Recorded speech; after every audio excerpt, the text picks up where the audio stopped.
నమస్తే. Welcome to our channel. ప్రస్తుతం మనతో సీనియర్ జర్నలిస్ట్ దాము బాలాజీ గారు ఉన్నారు. వారితో మాట్లాడదాం. సార్ నమస్తే సార్.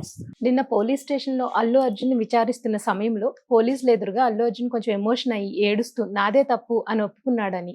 సో అందుకని బెయిల్ రద్దయ్యి అతన్ని మళ్ళీ అరెస్ట్ చేసే అవకాశాలు ఉన్నాయంటున్నారు సార్. ఇది ఎంతవరకు నిజం?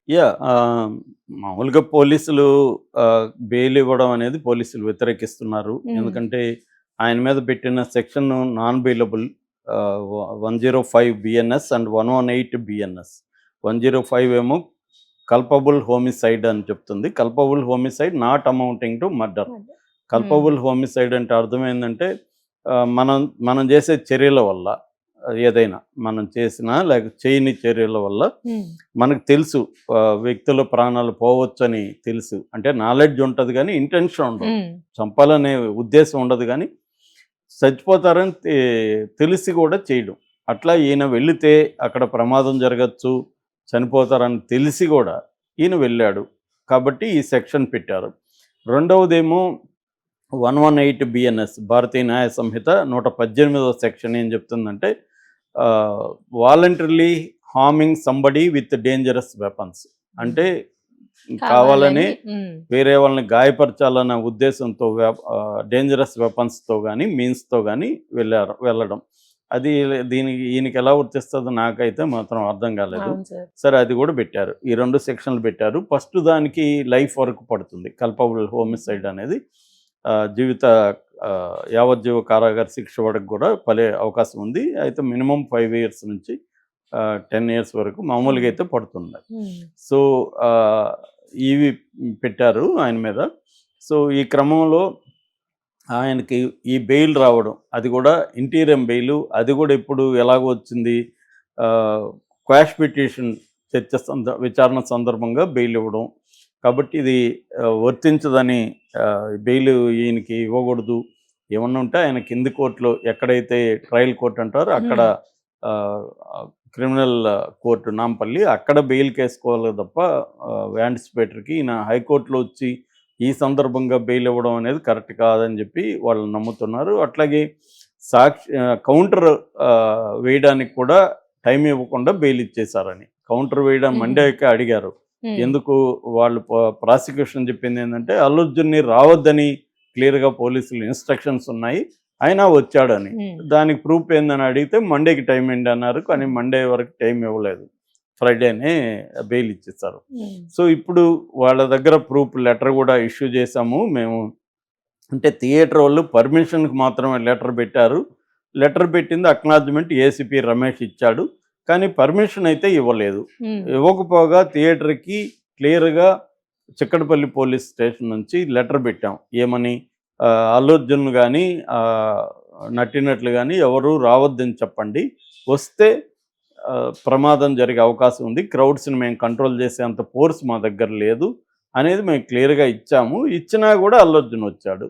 అంటే ఇక్కడ అల్లు అర్జున్ది తప్ప థియేటర్ది తప్ప అనేది చూడాలి. థియేటర్ ఓనర్స్ అల్లు అర్జున్కి చెప్పారా లేదా అనేది కూడా ఇంపార్టెంట్. అల్లు అర్జున్కి చెప్పలేదనుకో, అప్పుడు థియేటర్ ఓనర్స్ తప్పు అవుతుంది, పోలీసుల తప్పు ఉండదు.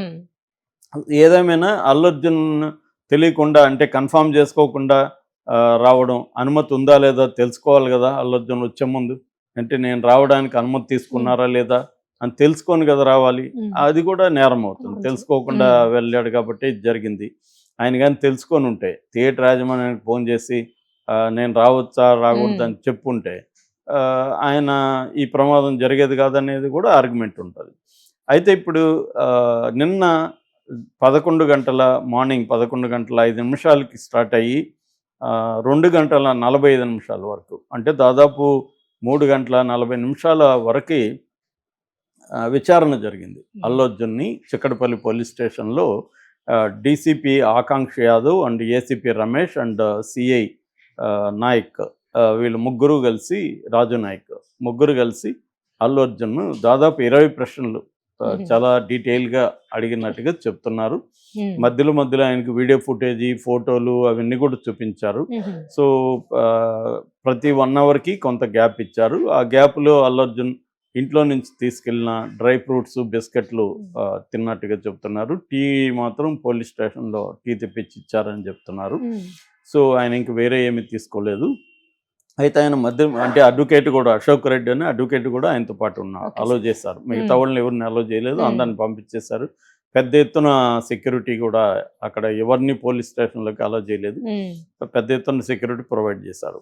సో ఈ క్రమంలో ఈ 3 గంటల 40 నిమిషాల మధ్యలో అల్లు అర్జున్ని అనేక ప్రశ్నలు వేశారు. ఫస్ట్ ఏంటంటే అసలు మీరు అనుమతి ఉందా లేదా తెలుసుకోకుండా ఎందుకు వచ్చారు, మ్మ్. మీకు అనుమతి ఉందని ఎవరన్నా చెప్పారా, రమ్మని చెప్పారా, ఎవరు చెప్పారు, ఇట్లా పోలీసులు అనుమతి ఇవ్వలేదని మీకు ఎవరు చెప్పలేదా, తర్వాత మీకు రోడ్ షో చేయాలంటే మీరు పర్మిషన్ తీసుకోవాలా, రోడ్ షో ఎందుకు చేశారు పర్మిషన్ తీసుకోకుండా, అట్లాగే ఆ, రేవతి చనిపోయిన విషయం మీకు ఎప్పుడు తెలుసు, ఏసీపీ వచ్చి మీకు చెప్పలేదా, చెప్పడానికి ప్రయత్నిస్తే మీ మేనేజర్ అడ్డుకున్నది నిజం కాదా, మ్మ్. ఆ తర్వాత డీసీపీ వచ్చి మీకు చెప్పితే మ్మ్. మీరు ఏమన్నారు, అప్పుడు చెప్పాడా లేదా, చెప్తే ఏమన్నారు, తర్వాత వెళ్ళిపోమని చెప్పినా కూడా మీరు ఎందుకు ఇమ్మీడియట్గా వెళ్ళలేదు, మ్మ్. జరిగిందని తెలిసి కూడా మీరు ఎందుకు దాని మీద విచారం వ్యక్తం చేయడం కానీ దాని మీద ఇబ్బంది ఫీల్ కావడం కానీ చేయకుండా ఎందుకు మీరు కూర్చొని ఉన్నారు, నేను సినిమా చూసేస్తే పోతాను అని మీరు ఎందుకు చెప్పారు, ఆ తర్వాత బౌన్సర్లని మీరు ఆ ఏజెన్సీ ఏంటి, బౌన్సర్లు పోలీసులని కూడా ఇది చేయడం మీకు తెలీదా, మీరు దాన్ని ఎందుకు ఆపలేదు, బౌన్సర్లు మీరు ఎందుకు కంట్రోల్ చేయలేదు, అట్లాగే తొక్కిసలాట జరుగుతున్నప్పుడు మీకెవరు మీ స్టాఫ్ కానీ ఎవరు చెప్పలేదా, తర్వాత ప్రెస్ మీట్ ఎందుకు పెట్టారు తర్వాత, ఇట్లాంటివి దాదాపు 20 ప్రశ్నలు అల్లు అర్జున్ని అడిగినట్టుగా చెప్తున్నారు. ఈ మధ్యలో ఫుటేజ్ చూపించినప్పుడు ఆ తొక్కిసలాట బాబుకి ముఖ్యంగా సిపిఆర్ చేసే ఆ దృశ్యాలంతా కూడా అల్లు అర్జున్కి చూపించారు. ఆ దృశ్యాలు చూసినప్పుడు అల్లు అర్జున్ ఎమోషనల్ అయిపోయి కన్నీళ్లు పెట్టుకొని తప్పు నాదే, నేను రాకపోయింటే ఇది జరిగేది కాదు, నన్ను క్షమించండి, నాదే తప్పు అని ఎమోషనల్గా బర్స్ట్ అయిపోయాడు, లాయర్ కూడా కంట్రోల్ చేయలేకపోయాడు అనేది ఒక వెర్షన్ బయటకు వచ్చింది. ఇది నిజమా కాదో మనకు తెలియదు అఫ్సెల్గా. అంటే పోలీసులు మీడియాకి చెప్పినట్టుగా ఇప్పుడు ఎందుకంటే మెయిన్ స్ట్రీమ్ మీడియాలోని ఇవన్నీ వచ్చాయంటే మెయిన్ స్ట్రీమ్ మీడియాకి ఎవరో ఒకరు పోలీసులు అక్కడ లీక్ చేసి ఉండే. జనరల్గా క్రైమ్ బీటింగ్ ఉంటుంది, క్రైమ్ బీట్ విలేకరులు, క్రైమ్ రిపోర్టర్లు ఉంటారు, వాళ్ళకి ర్యాపో ఉంటుంది, వాళ్ళు చెప్తారు ఎట్లా జరిగింది. ఆ యాంగిల్లో బయటకు వచ్చింది. సో అల్లు అర్జున్ తను స్వయంగా ఒప్పుకున్నాడు, అదంతా కూడా వీడియో రికార్డ్ చేశారు కాబట్టి దీన్ని బేస్ చేసుకున్నారు. అలాగే కొత్త ఫుటేజ్ అవన్నీ వచ్చింది, ఈ లెటర్లు ఉన్నాయి, తర్వాత థియేటర్ యాజమాన్యాన్ని కూడా వీళ్ళు విచారించారు.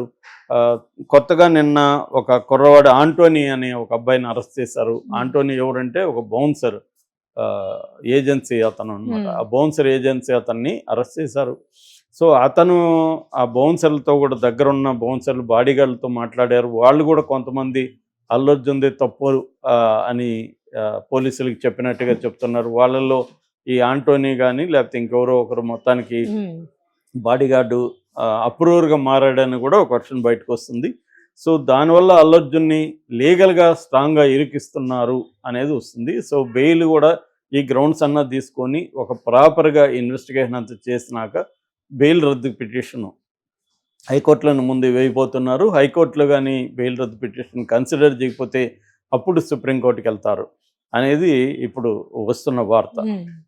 నిన్న ఆయన పూడూరి శ్రీనివాసరెడ్డి అని ఒక అడ్వకేట్ కూడా ప్రెస్ మీట్ పెట్టాడు ప్రెస్ క్లబ్లో. ఆయన కూడా చెప్పింది ఏంటంటే ఖచ్చితంగా ఇది బెయిల్ రద్దు అవుతుంది, ఆ రద్దు వైపుగా వాళ్ళు ప్లాన్డ్గా పక్కాగా వెళ్తున్నారు. అంటే ఈసారి చాలా స్ట్రాంగ్గా బెయిల్ రద్దు పిటిషన్ అనేది చాలా స్ట్రాంగ్గా వేస్తారు, ఖచ్చితంగా బెయిల్ రద్దు అవుతుంది, మళ్ళీ అల్లు అర్జున్ జైలుకి వెళ్తాడనేది చెప్తున్నారు అన్నమాట. సో పాజిబుల్ అంటే పాజిబులే, ఎందుకంటే ఇప్పుడు కొత్తగా ఎవిడెన్స్ వచ్చింది కాబట్టి ఈ ఎవిడెన్స్తో జడ్జిని కానీ కన్విన్స్ చేయగలిగితే పాజిబుల్లే. కాకపోతే అవతల డిఫెన్స్ అడ్వకేట్లు ఏం ఆర్గ్యూ చేస్తారు అనేది కూడా చూడాలి. ఏదేమైనా ఈయనకి ఇంకా 3 వారాలుగా కూడా లేదు, ఎందుకంటే 4 వారాలకు మాత్రమే ఈయనకి ఇంటీరియం బెయిల్ అంటారు, మధ్యంతర బెయిల్ ఇచ్చారు. 4 వారాల తర్వాత రెగ్యులర్ బెయిల్ అప్లై చేసుకోవాలి. రెగ్యులర్ బెయిల్ రాకపోతే ఈయనకి జైలుకి వెళ్ళాలి ఖచ్చితంగా. సో అల్లు అర్జున్ జైలుకి వెళ్ళే పాజిబిలిటీ అయితే ఖచ్చితంగా ఉంది. ఒకటి, ఈ లోపల వాళ్ళ రేవతి వాళ్ళ భర్త శ్రీతేజ్ వాళ్ళ ఫాదరు